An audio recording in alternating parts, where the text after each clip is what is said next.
Hi friends, welcome to my channel. ఈరోజు మనం news with triple ఐటీలోని sack ఆడిటోరియంకి వెళ్దాం పదండి.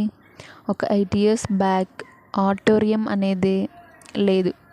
ఒకసారి న్యూస్ విత్ ఎమ్మెల్యేని కాలేజ్కి ఇన్వైట్ చేస్తే అప్పుడు మా సీనియర్స్ సార్తో ఇలా అన్నారంట, సార్ మాకు ఆడిటోరియం అరేంజ్ చేస్తే బాగుంటుంది కదా అని.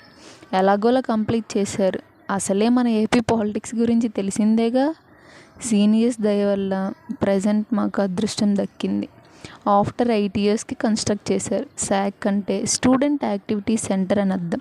మా కాలేజ్లో ప్రతి ఈవెంట్ శాక్లోనే చేస్తారు, ఒక టెక్ సైట్ అనే ఫెస్ట్ తప్ప. అక్కడ కానీ శాక్లో కొన్ని సూచనలు కూడా పాటించాలి, తప్పదుగా. Any orientation classes or any online sections should be conducted in SAC only. ముఖ్యంగా మూవీస్ కూడా వేస్తారు. బిఫోర్ 3 years బ్యాక్ వీక్కి 1 మూవీ వేసేవారంట. బట్ మాకు 2 yearsకి 5 మూవీసే వేశారు.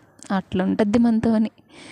మూవీస్ అయితే ఒకరోజు గర్ల్స్కి, ఇంకొక రోజు బాయ్స్కి సపరేట్గా వేస్తారు. లేదా మార్నింగ్ 2 shows గర్ల్స్కి అండ్ ఆఫ్టర్నూన్ 2 shows బాయ్స్కి వేస్తారు. మన శాక్లో నిబ్బి వేషాలు పనికిరావు బిగులు.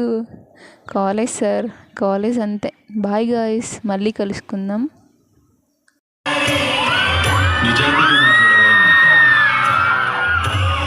ఒకవేళ ఇలాంటి క్యాండిడేట్ని సెలెక్ట్ చేయలేకపోతే ఈ ఇంటర్వ్యూకి అసలు అర్థమే లేదు.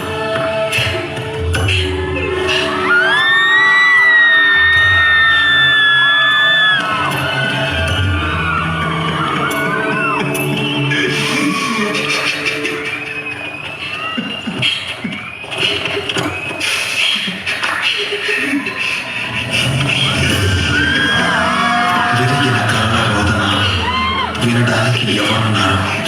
నా దృష్టి మాట నా ఆత్మస్థైర్యం మారింది.